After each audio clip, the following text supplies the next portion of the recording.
I honestly never thought I'd go back to considering maining an ultra-wide monitor, but then this showed up and it's really, really good. It's the new LG GX9. It's 5K, can run up to 330Hz with dual mode, and it's OLED. It's basically the ultra-wide version of what I've been using at home, which is LG's 32-inch with dual mode, and I love that monitor. Being able to be super productive at 4K during the day and then just press one button and then switch over to 480Hz for ranked esports games has been the best monitor I've ever owned. So what does that mean for this one here? Well, first off, it's a big monitor, 45 inches with an 800R curve, and it's also the first OLED ultra-wide to have a 5K resolution. So 5120 by 2160, it is a lot of pixels. Typically on an ultra-wide, you'll get 3440 by 1440.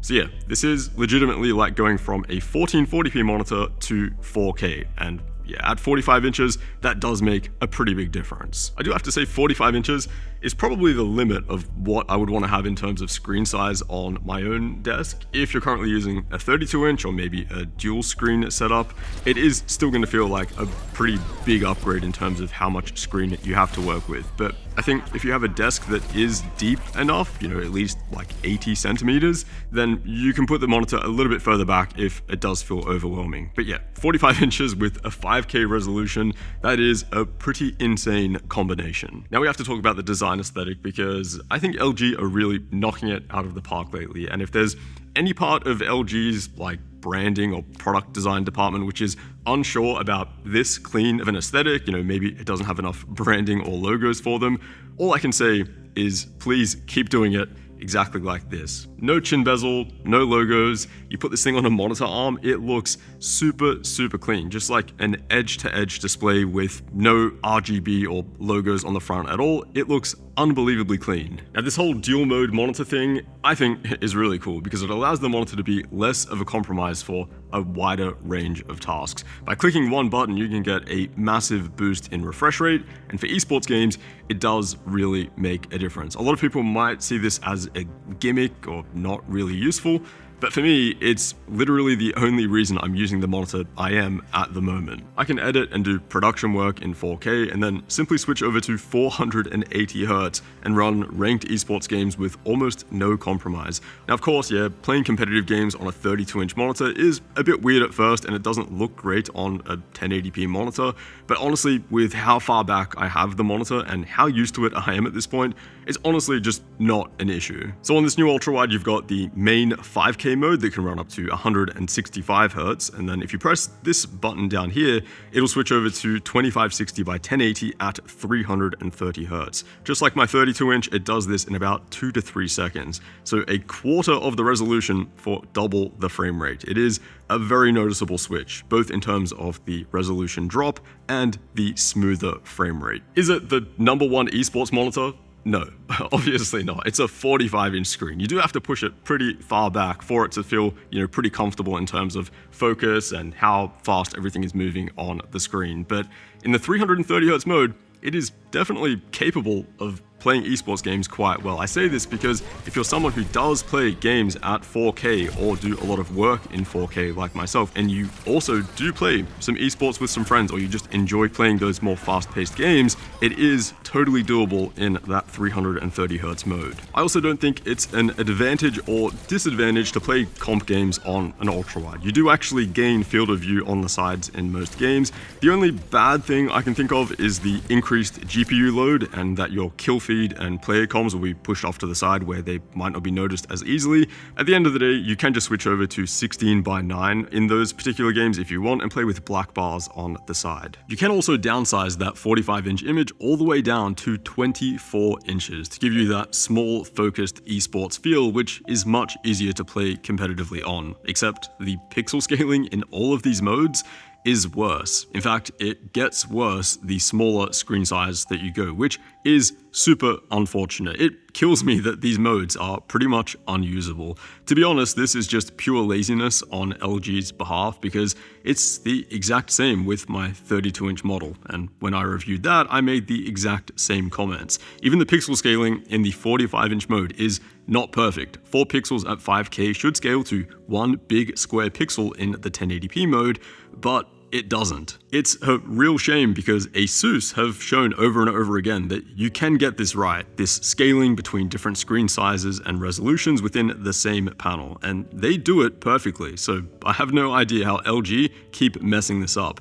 Basically, all of these smaller screen modes are useless, and even the 2560 by 1080 at 45 inches could be sharper than it is. It's fine, but it could be even better. So I really hope they put the time aside to improve this with a firmware update. The 5K mode is really where this monitor shines though. You could buy it purely just for this main 5K 165 mode. It looks unbelievably stunning on this monitor. I don't think there's a monitor I would choose above this for single player story mode open world games. They look phenomenal. Games like Starfield, Cyberpunk, I mean, you compare it to how it feels and looks on a 34-inch 3440 by 1440 ultra-wide, and this is a significant objective upgrade. The experience is simply enhanced by opening up that field of view, running more pixels on a bigger screen with a wider field of view, higher resolution textures. It goes without saying you'll need a really beefy GPU to run 5K at high settings at anywhere near 165 Hz, but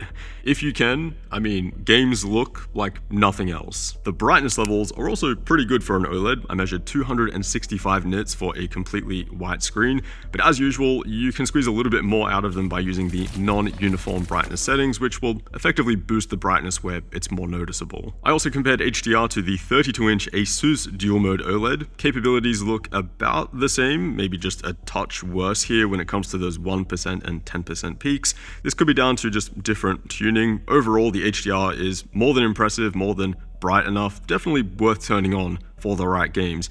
One thing I will mention though is that this monitor does have DisplayPort 2.1 and I just wouldn't recommend using it. I couldn't get HDR working with DisplayPort at all for whatever reason. The dual mode switching was also slower, sometimes it was unusable. As soon as I switched over to HDMI 2.1, everything was flawless as expected. So yeah, just use that. Factory color temperature out of the box is literally perfect. You can't really get closer than this. 6540 Kelvin with a 0.1 delta E is crazy. So nothing looks too warm, too cool. There's no color tint either, and response times are also perfect. We've got an OLED panel here. The pixels can switch color instantly as far as the human eye can see. 0.1 milliseconds here with practically no overshoot. What this means is that the only ghosting or motion blur that you're going to see on this monitor, or most OLEDs for that matter, is from the motion blur of your own eyes tracking an object on the screen. That can only improve with increased refresh rate. As far as the frames that the panel is pushing out, it's always producing a clean, artifact-free, ghosting-free frame every single time. So 45 inches with a 5K resolution, that means in terms of productivity, you can't really beat this monitor because you can use 100% scaling in Windows and just get a ton of effective screen real estate. Similar to how I'm using my 32-inch at home, but here it's even more insane because you just have more pixels to work with. I know there are 6K monitors out there, but how many of them are this big? How many of them can you actually use at that effective scaling? How many of them are OLED at 165 Hz? For this very reason, I almost considered swapping over to this monitor. For video editing, it is an extremely productive tool to use. But I will say, for esports games, it is a bit more of a compromise than my 32-inch, which goes up to 480 Hz. It is a noticeable jump in smoothness for those esports games, and that's mostly what I'm playing. If you're more of a single-player story mode gamer out there, you play those big open-world games, I think this is the best ultra-wide that you can buy, if you can afford it at $2,000 and you've got a beefy GPU to run it. I mean, at least a 5080 or a 4090. So yeah, definitely one of the most expensive premium OLEDs on the market, but I mean, also one of the most impressive.